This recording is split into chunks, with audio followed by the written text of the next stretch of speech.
Kenapa Ustaz tak mau? Nah, pertama karena pesan mak, pesan atuk-atuk kami dulu tak mau. Yang kedua, sedang orang aja payah dipercaya sekarang. Apalagi orang yang berjalan sama saya, berkawan sama saya, dalam masa-masa susah sama saya, bisa mengkhianati saya. Apalagi jin. Saya tak percaya sama jin. Antum kalau percaya sama jin pakai pendapat Ibnu Taimiyah silakan. Ustaz, aku udah berkawan sama jin sekarang. Itu apa-apa. Tapi kalau saya tidak.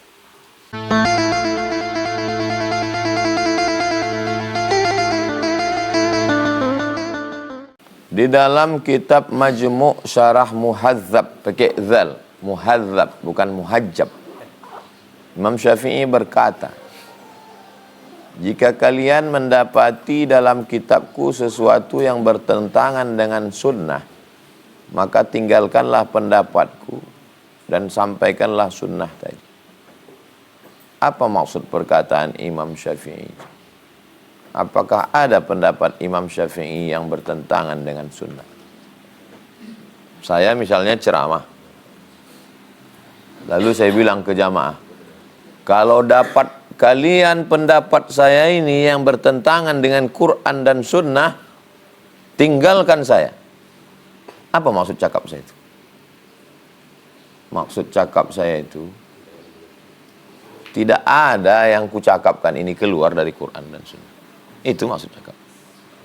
Apakah ada pendapat Imam Syafi'i itu yang keluar dari sunnah? Tak ada. Karena Imam Syafi'i itu gelarnya Nasirus Sunnah. Imam Syafi'i itu gelarnya Nasirus Sunnah, penolong sunnah.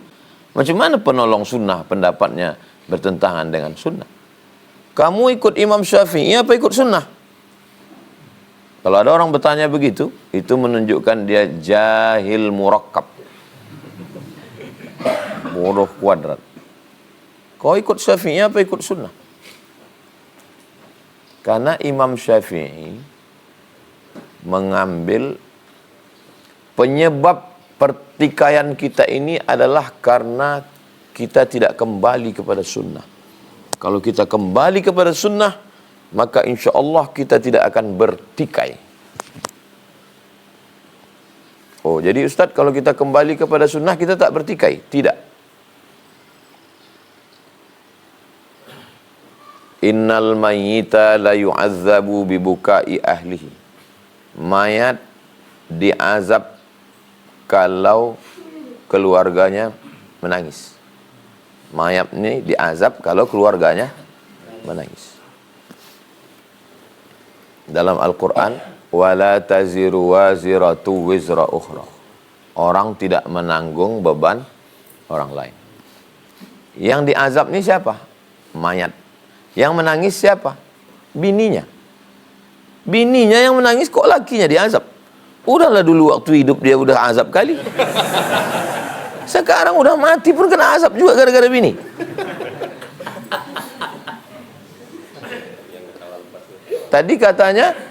Tadi katanya kalau kembali ke sunnah selesai masalah kan? Sunnah nih buat masalah. Ini kan sunnah nih buat masalah. Paham tak antum? Di mana letak masalahnya? Wala taziru waziratun wizra ukhra. Orang tidak menanggung beban orang lain. Yang meninggal laki. Yang menangis bini. Yang kena azab laki. Kan bermasalah sunnah ini. Tadi katanya kalau kembali ke sunnah tak masalah. Sunnah nilai yang buat masalah. Jadi slogan kembali ke sunnah, kembali ke pendapat ulama ahlus sunnah, yang ahli dia di bidang sunnah. Baru selesai masalahnya. Ternyata setelah ditelusuri, orang Arab dulu sebelum mati pesan dia ke bininya, nanti kalau aku mati tolong kau panggilkan grup menangis, ini duit. Karena semakin kuat orang menangis, semakin tinggi status sosial. Datang bininya, dipanggilkannya grup menangis. Lakiku mati, menangis kalian ya. Maka suami ini diazab Karena memesankan niyahah. Selesainya masalah ini karena siapa? Karena ulama yang ahli paham. Bukan kembali ke sunnah, kembali kepada ulama yang mengerti sunnah. Aftaral hajim wal mahjum. Orang yang membekam. Tahu bekam? Orang yang membekam dengan yang dibekam batal puasanya. Nih hadis, sunnah ini. Orang yang membekam dan dibekam batal puasanya. Satu lagi hadis, ihtajama Rasulullah sallallahu alaihi wasallam wa huwa shaim. Nabi berbekam padahal waktu itu dia dalam keadaan puasa. Menurut antum bermasalah tak sunnah? Bermasalah tak masalah? Di mana letak masalahnya? Katanya kalau berbekam batal. Nabi berbekam. Kan bermasalah. Tadi slogannya kalau kembali ke sunnah tak bermasalah. Sunnah ini bermasalah. Lalu macam mana menyelesaikan masalahnya? Kembali kepada ulama yang ahli sunnah. Ternyata ucapan riwayat mengatakan Nabi berbekam waktu dia sedang puasa itu lebih terakhir daripada hadis aftarul hajim wal mahjum. Jadi dalam kaedah ini dipakai nasih, mansuh, nasakh namanya. Hadis yang mengatakan berbekam membatalkan mansuh menurut mazhab Syafi'i. Tapi dalam mazhab Hambali tetap batal. Makanya kalau antum tanya nih, batal tak Ustaz? Batal. Tengok dulu apa mazhab dia. Mazhab Hambali. Kalau mazhab Syafi'i tak batal. Karena kan dalam mazhab Syafi'i hadis itu mansuh. 3 kaedah kalau bertentangan sunnah. Yang pertama, al-jam'u. Dikombinasikan. Combine. Yang kedua, an-nashu. Yang ketiga, barulah dia tarjih. Selama masih bisa dikombinasikan, kombinasikan. Jadi, adakah pendapat Imam Syafi'i yang bertentangan dengan sunnah? Bisa antum buat satu judul skripsi. Pendapat-pendapat Imam Syafi'i yang kelihatannya bertentangan dengan sunnah, ternyata tidak. Jadi skripsi antum satu. Pendapat-pendapat Imam Syafi'i yang kelihatannya bertentangan dengan sunnah, ternyata tidak. Antum tulis skripsi itu, setelah sidang, robah jadi buku.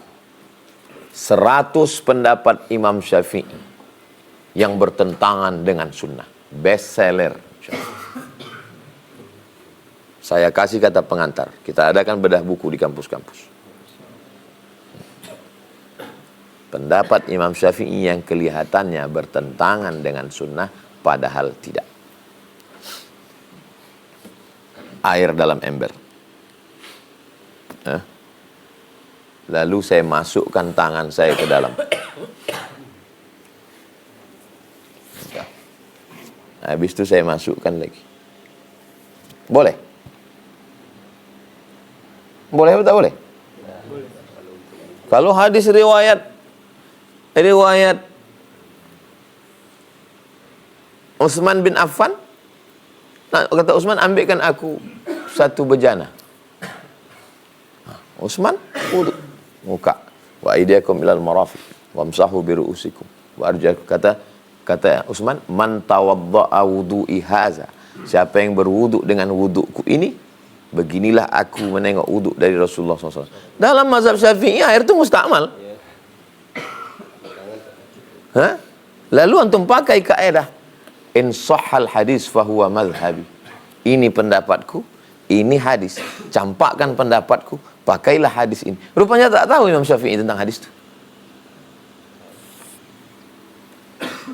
Itulah fikih itu. Fikih itu bukan mengambil kesimpulan dari satu hadis.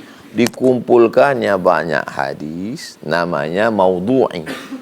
Kalau maudhu' hadis palsu, kalau maudhu'i tematik. Kumpulkan semua hadis, baru tarik satu hukum. Tidak ada pendapat Imam Syafi'i bertentangan dengan sunnah.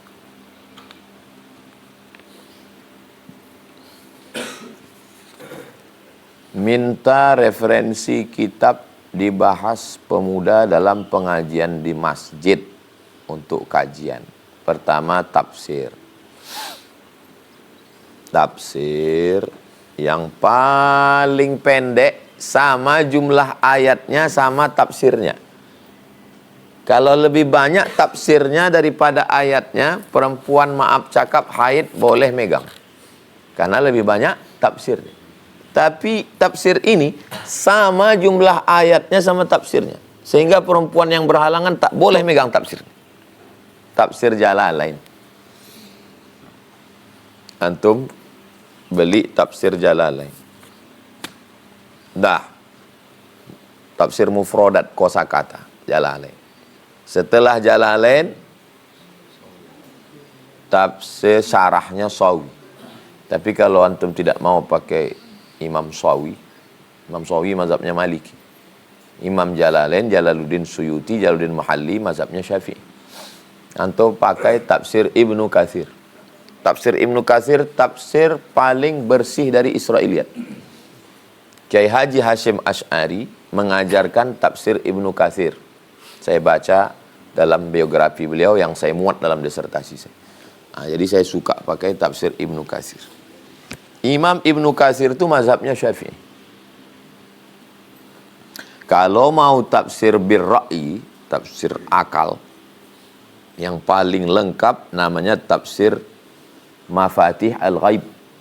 Saking besarnya disebut tafsir Al-Kabir. Sampai-sampai Ibnu Hayyan mengatakan fihi kullu syai' illa tafsir. Di dalam tafsir ini semua ada kecuali tafsir. Kalau mau tafsir yang kontemporer, modern, sistematis, tafsir Al-Munir disusun oleh Syekh Wahbah Az-Zuhaili. Kalau yang suka sastra, tafsir Fi Zilalil Quran. Saya mau tafsir bahasa Indonesia Pak Ustadz. Tafsir Hamka. Tafsir Al-Azhar, Buya Hamka. Akhlak. Akhlak yang terlengkap Ihya Ulumuddin. 4 jilid. Payah kami Pak Ustadz. Diringkas oleh Habib Umar bin Hafiz. Yang dibacakan oleh Habib Ali Zainal Abidin Al-Jufri. Online. Di Kairo. Ringkasan Ihya Ulumuddin diringkas oleh Habib Umar bin Hafiz. 1 jilid tipis. Nah itu pakai. Mintakan ke ustadz-ustadz kita, usahakan ngaji pakai kitab. Fikih.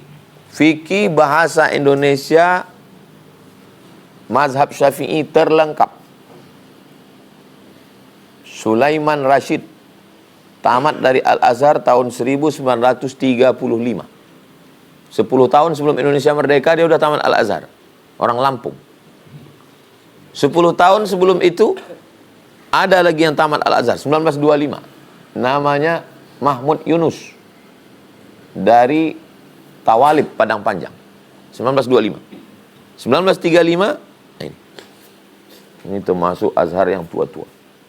Fikihnya fikih Islam Sulaiman Rashid. Saya di pondok anak SMP wajib hatam itu. Nah, nanti setelah hatam yang Sulaiman Indonesia baru pindah ke yang Arab, Fathul Qarib. Kitab fikih yang paling rendah Fathul Qarib.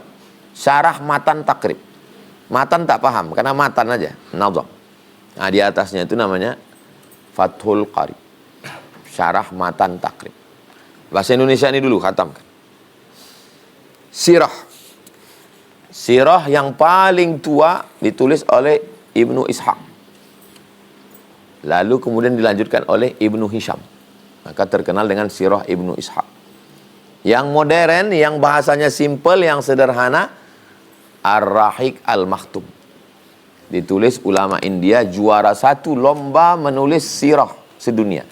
Namanya Syekh Safiur Rahman Al-Mubarak Furi. Kalau hatam antum itu simple, sederhana, bahasanya sistematis, tak berbelit-belit. Nah, kalau mau yang sirah sekaligus membantah orientalis, Hayatu Muhammad. Hussein Haikal. Kata pengantarnya Buya Hamka. Buya Hamka suka dengan itu, karena itu dulu membantah orientalis. Hayatu Muhammad, Hussein Haikal. Saya mau membaca Nabi Muhammad menurut pandangan orang Barat, Kristen. History of Prophet Muhammad. Biografi Muhammad. Penulisnya yang dulu menulis sejarah Tuhan. Sejarah Tuhan pun ditulisnya. Namanya Karen Armstrong. Dia tak masuk Islam. Tapi mungkin dalam lubuk hatinya, mungkin karena dia malu atau apa. Karen Armstrong. Buku dia ini banyak membantu Islam di Barat. Hadis ini disampaikan Tuan Guru Ra'aita idza shallaital maktubat. Kalau arba'in hadis yang ke-22. Kalau engkau araita idza shallaitul maktubat. Kalau saya salat wajib subuh, zuhur, asar, maghrib, isya. Wa sumtu Ramadan, aku sudah puasa Ramadan. Wa ahlaltul halal, ku halalkan yang halal. Wa haramtul haram, yang haram ku jauhi. Wa lam azid ala dzalik, tak ku tambah lagi. Adkhulul jannah, apakah aku masuk surga? Naam, ya, masuk surga.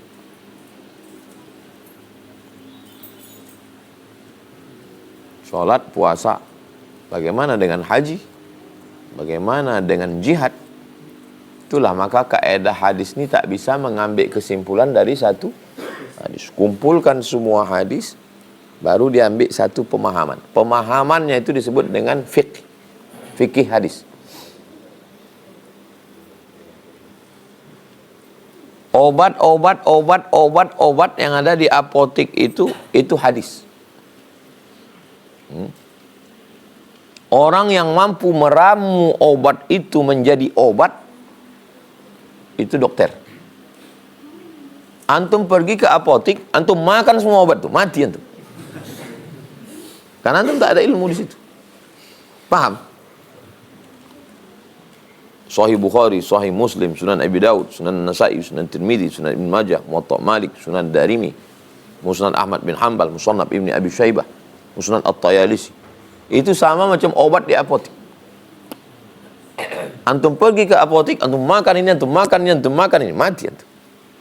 Begitulah antum kalau pergi ke perpustakaan, buka Sahih Bukhari, buka ini, habis itu antum berijtihad. Dhalla wa adalla. Sesat dan menyesatkan.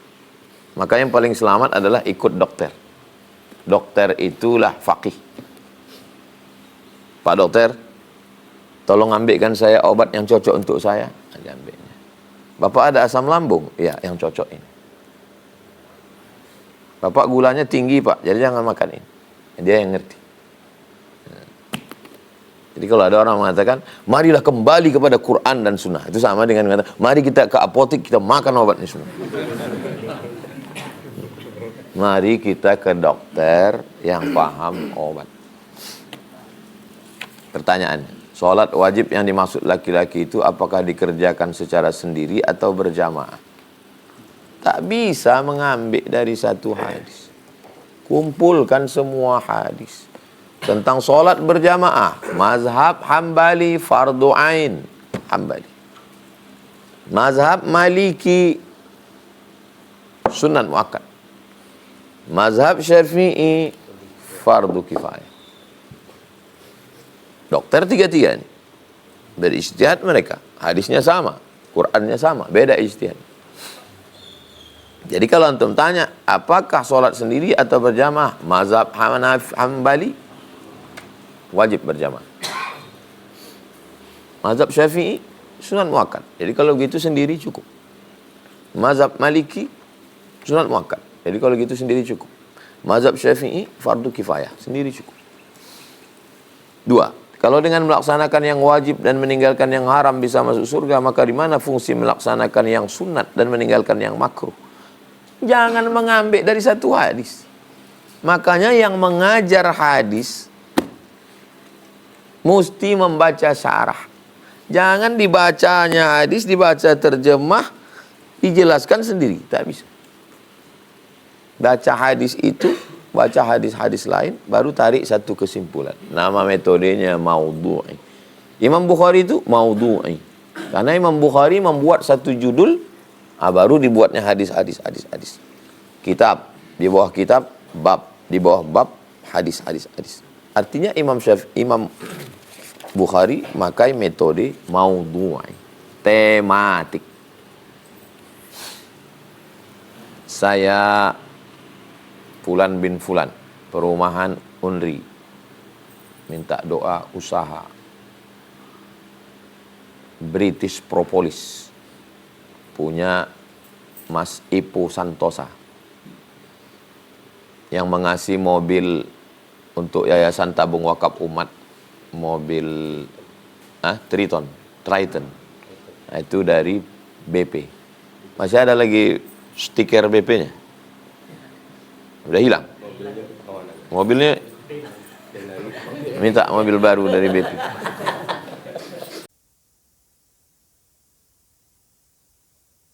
Tadi kan? Merenung sikit, pikir, dipakailah ini. Kenapa tak dipakai? Panggil guru silat, buat latihan silat, tapi ngaji dulu. Habis ngaji, sholat sunat isyraq, baru bersilat. Gratis. Kumpulkan duit dari masyarakat. Bayar sekian. Usahakan setiap pengurus masjid berkreasi membuat acara. Bagaimana cara kita bertaubat dari maksiat ghibah? Asal ada kawan tu agak ke situ, kita izin langsung. Teringatnya aku, kata. Itu udah pembukaan tuh. Teringatnya aku, kata. Kau nyebut-nyebutnya, aku tidak ada nyebut. Ini teringat aja, kata dia. Langsung kita izin. Alah, aku ditelepon Syana. Pulang aku sebentar, ini ada pula urusan. Karena kalau antum lama di situ, terikut-ikut. Langsung. Shadaqallahul azim. Kuncinya itu.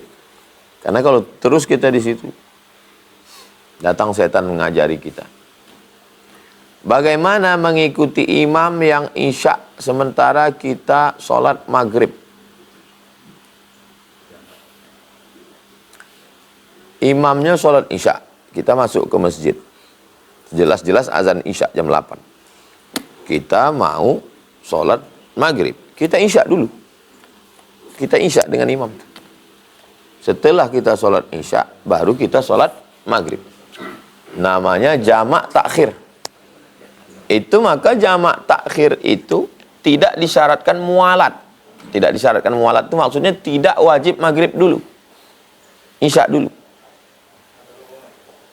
Kalau jamak takdim wajib maghrib dulu.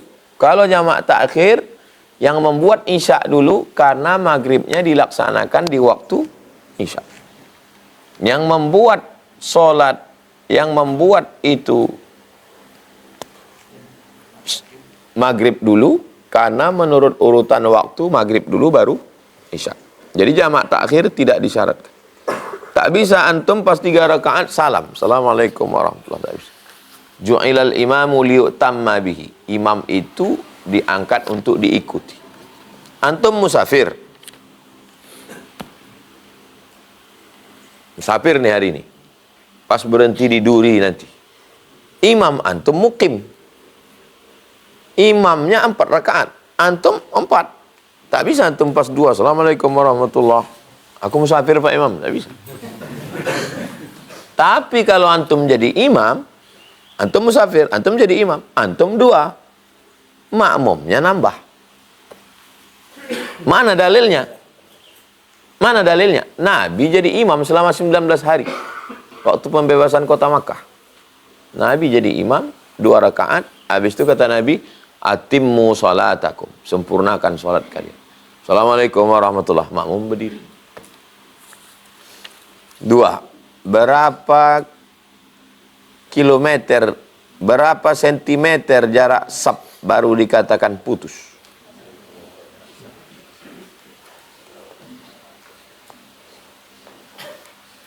300 zira. Ini shibr namanya. Ini shibr. Shibran, jengkal. Ini namanya zira. Apa bahasa kitanya? Asta. Ini namanya ba. Depa. Jengkal, hasta, depa. Shibr, zira, ba. Ba'un. Maka jaraknya 300. Ini hotel Hilton. Antum sholat di lantai 2. Ini jamaah Masjidil Haram, lantai bawah. Jarak antum ke dia ini 100 meter. Antum di atas ini masih ikut sholat berjamaah.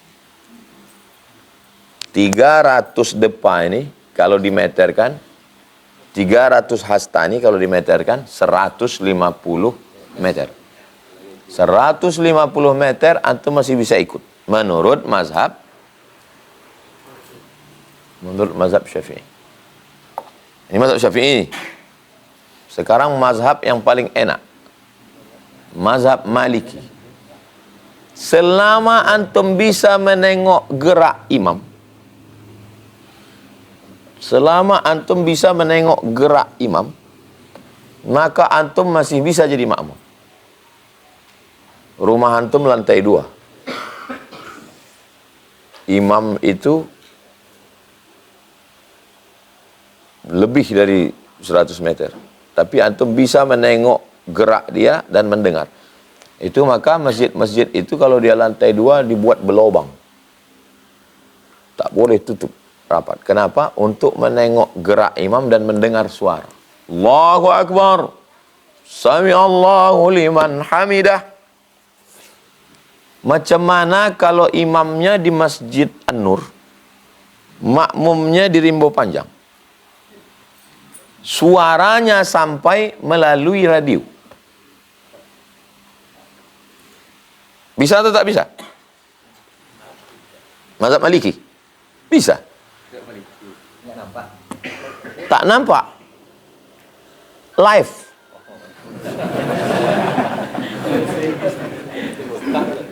Ini nama kitabnya. Saya tunjukkan sampul bukunya. Syekh Ahmad bin Siddiq Al-Ghumari.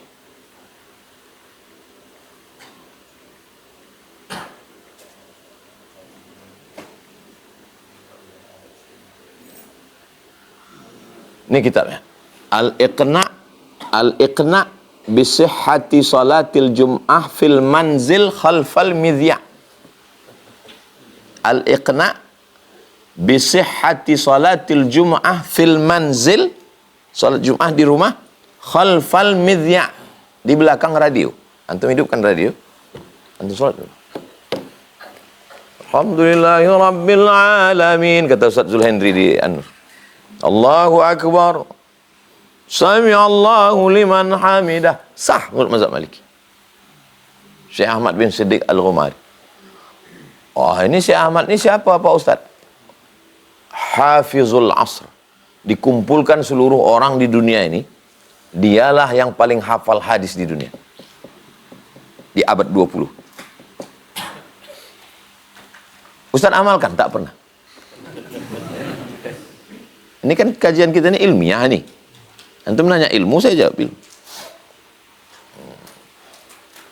Jangan nanti antum terkejut pas di Masjidil Haram, pas zuhur, ini flyover. Biasa setiap di bawah flyover, banyak orang sholat. Putus. Wah, ini tak sah ini. Tak tahu kita, entah apa mazhab dia. Mazhab Maliki. Tapi jangan pula gara-gara ini antum sampai di pas umrah sesuka hati antum. Kalau antum di kamar. Pas kamar antum di atas lantai 20. Pakai kaca. Suara masuk ke hotel. Sholat. Pas ditanya sama istri antum, abang tak ke masjid? Menurut Ustaz Somad, saya pula antum bawa. Saya tak mau gitu. Saya kalau menjawab, saya sebutkan semua menurut mazhab Syafi'i begini, menurut mazhab Maliki begini, menurut ulama yang sekarang. Supaya kita tahu. Tapi waktu pengamalan, saya tetap masuk ke Masjidil Haram. Saya tetap merapatkan sop sama orang. Paham? Apa beda maksiat karena nafsu dengan yang datang dari setan? Kerja setan itu hanya mengipas aja. Nampaknya ada percikan api kecil sedikit. Baru dia mengipas.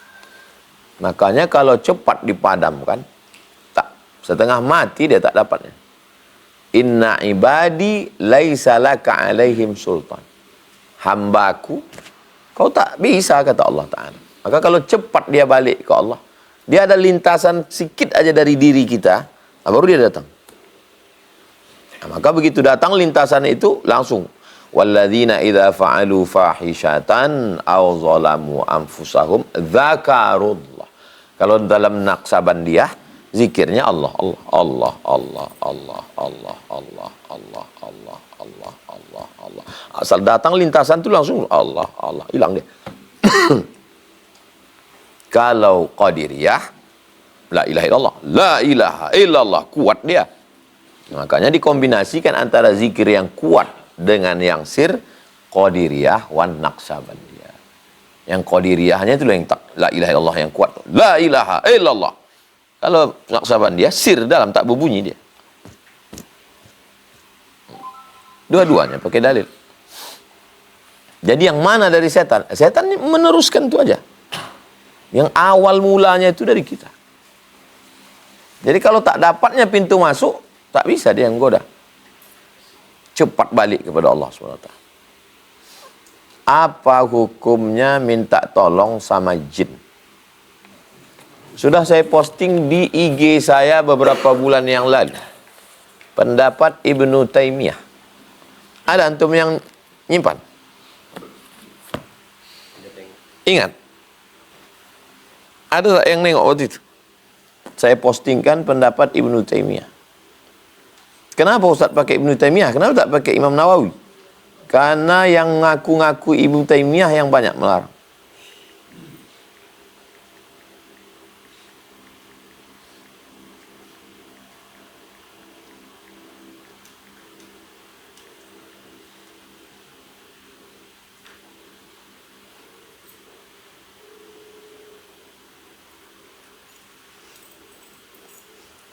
Qala Syekhul Islam. Syekhul Islam maksudnya Ibnu Taimiyah. Wa man kana yasta'milul jinna. Siapa yang memakai jin. Yasta'milul jin di situ bukan pakai jins. Man kana yasta'milul jinna fi umurin mubahah. Pada perkara-perkara yang mubah, bukan yang haram. Pada perkara yang mubah. Fahuwa kaman ista'malal ins. Sama macam memakai jasa manusia. Ibnu Taimiyah. Fi umurin mubahah. Pada perkara yang boleh. Wa hadza ka'an ya'murahum bima yajibu alaihim wa yanhahum amma haruma alaihim wa yasta'miluhum fi mubahat. Pada perkara-perkara yang mubah. Fayakunu bimanzilatil muluk alladzina yaf'aluna mithla dzalik.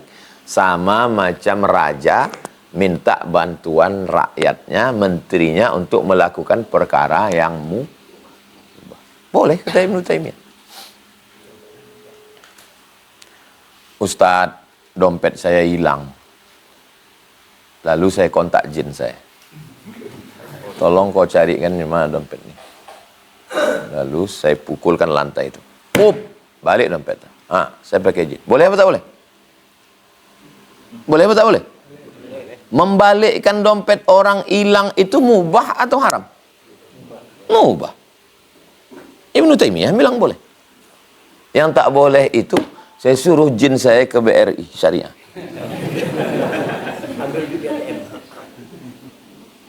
Paham? Fi umurin mubahat. Pada perkara yang mubah. Kalau perkara itu mubah, maka boleh pakai jin. Bukan saya, Ibnu Taimiyah. Pernahkah Ustadz pakai jin? Tidak. Karena almarhumah mak saya dulu berpesan, pesan atuk-atuk kau dulu, pesan unyang kau dulu, Syekh Abdurrahman, anak cucu tak boleh berkawan sama jin. Tak boleh. Memang pesan, andai datanglah jin itu, hai Abdul Somad, aku mau berkhidmat, kata dia. Saya akan bilang, pesan atuk-atuk kami dulu, kami tak boleh berkawan sama jin. Datang jamaah ke rumah. Ditunjukkannya foto. Pertama emas batangan sebesar ini. Diletakkan jin itu di atas TV. 2 hari tak disenggolnya hilang. Kemudian dibawakannya kunci. Kunci dari emas segini panjangnya. Kau pakai kunci ini untuk membuka peti besi yang ada di Istana Siak. Di dalamnya ada peta emas kerajaan Siak. Kalau kau pakai ini terbuka dapat kau peta. Kata dia tak. Saya tanyalah suami istri. Kenapa kalian tak mau mengambil emas itu? Kata dia, kami tak mau anak kami makan haram, Pak Ustaz. Ada manusianya, jumpa sama saya. Hilang sendiri. Saya tanya, ada atuk-atuk kalian yang dukun? Ada Pak Ustaz, atuk saya dulu dukun. Jin dia itu yang datang tuh. Meninggal atuk itu datang dia ke ayah. Meninggal ayah, datang dia ke kita. Antum kalau ada atuk-atuk antum dulu dukun, datang dia ke antum. Mau tak antum berkawan sama dia? Kok ditengok dari gayanya mau ini. Terdiam mau. Kenapa Ustaz tak mau? Nah, pertama karena pesan atuk-atuk kami dulu tak mau. Yang kedua, sedang orang aja payah dipercaya sekarang. Apalagi orang yang berjalan sama saya, berkawan sama saya, dalam masa-masa susah sama saya, bisa mengkhianati saya. Apalagi jin. Saya tak percaya sama jin. Antum kalau percaya sama jin, pakai pendapat Ibnu Taimiyah, silakan. Ustaz, aku udah berkawan sama jin sekarang. Itu apa-apa. Tapi kalau saya tidak. Jika seorang takmir masjid atau jamaah, masbuk di rakaat terakhir, mengikuti imam saat tasyahud akhir, dikarenakan menertibkan jamaah anak-anak, apakah dia termasuk lalai? Polisi-polisi yang ada di Masjidil Haram itu 2 kelompok. Kelompok pertama ikut di tasyahud akhir. Kelompok yang kedua membuat jamaah baru. Dia tidak termasuk orang yang lalai karena dia ada sebab darurat. Dan tidak semua solat, gantian. Nanti solat zuhur kau, solat asar kamu, solat maghrib kamu. Bergantian, sip-sipan. Kalau dia security, pengawas anak-anak di masjid yang besar. Nanti pas di tasyahud akhir dia ikut. Tidak di semua solat. Kalau di semua solat, kau solatlah, aku ngawasi anak-anak nih. Terakhir, apa saja syarat orang menjadi imam masjid? Karena di beberapa masjid ada tokoh orang tua yang memaksakan diri menjadi imam. Padahal bacaannya berantakan. Kalau ada di situ Ustadz Al-Nob, kalau ada di situ Ustadz Hanafi, saya tak pernah maju jadi imam. Kenapa? Karena Ustadz Al-Nob ketua yayasan. Ustadz Hanafi pimpinan pondok pesantren Nurul Azhar. Dimanapun saya ceramah, asal ada imam itu tak mau saya jadi maju. Maka saya heran kok orang semangat kali jadi imam. Bacaan pontang-panting. Orang yang gila jadi imam, padahal dia tak cukup syarat. Ini adalah orang-orang kena penyakit post-power syndrome. Gila dihormati, mau jadi tokoh masyarakat. Gila hormat. Jadi dengan jadi imam itu dia disalami orang, dihormati orang. Padahal tanggung jawabnya berat. Tentang syarat imam sudah kita bahas dulu. 16 syaratnya. Cari videonya di YouTube. Syarat imam UAS. Cari. Sharekan ke grup Ustadz.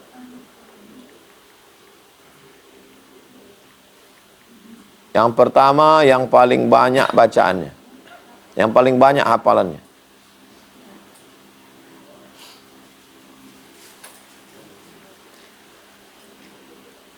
Syarat imam, banyak videonya. Syarat imam, 1,4 juta penonton. Kok antum tak nonton?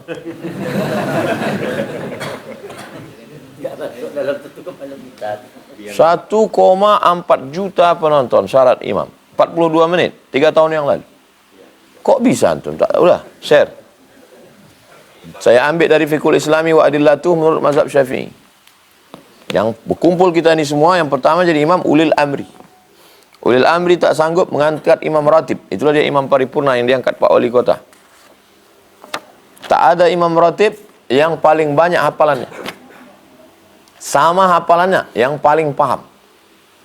Sama hafalannya, sama-sama paham, sama-sama LC. Yang paling bersih. Satu agak kotor bajunya, satu agak bersih. Yang paling bersih. Siapa yang paling putih bajunya? Sama hafalannya, sama pahamnya, sama bersihnya. Yang paling ganteng. Maju dia. Sama hafalannya, sama pahamnya, sama bersihnya, sama gantengnya. Yang paling cantik bininya. Sampai begitu. Kenapa? Karena kalau cantik bininya lebih khusyuk hatinya. Tak ditengoknya bini orang. Sampai begitu halusnya kajian fikih. Paham? Fikih itu. Udahlah tak menonton, berpantun pula dia di ujung. Kalau tuan pergi pengajian di subuh Rabu. Terima kasih atas jawaban. Semoga Ustadz selalu. Ya? Semoga Ustadz sehat selalu. Amin ya rabbal alamin. Kalau tuan membeli pound di jembatan Leton, pengajian itu sudah 3 tahun, kenapa tahu tak pernah menonton?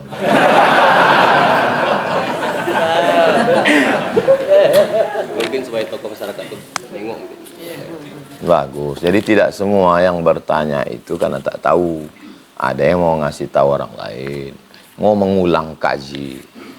Begitu caranya. Makanya Jibril datang bertanya ke Nabi, akhbirni anil iman, akhbirni anil Islam, akhbirni anil ihsan, ammaratus sa'ah. Bukan dia tak tahu, untuk ngasih tahu yang tak tahu. Jadi antum kalau buat pertanyaan itu bukan berarti udah nontonnya dia. Kalau tuan ke jembatan Leton, jangan lupa memberitahu. Aku ini sebenarnya udah menonton Ustaz, tapi aku ini mau ngasih tahu. Karena dia tak membalas, ku balaskan sendiri.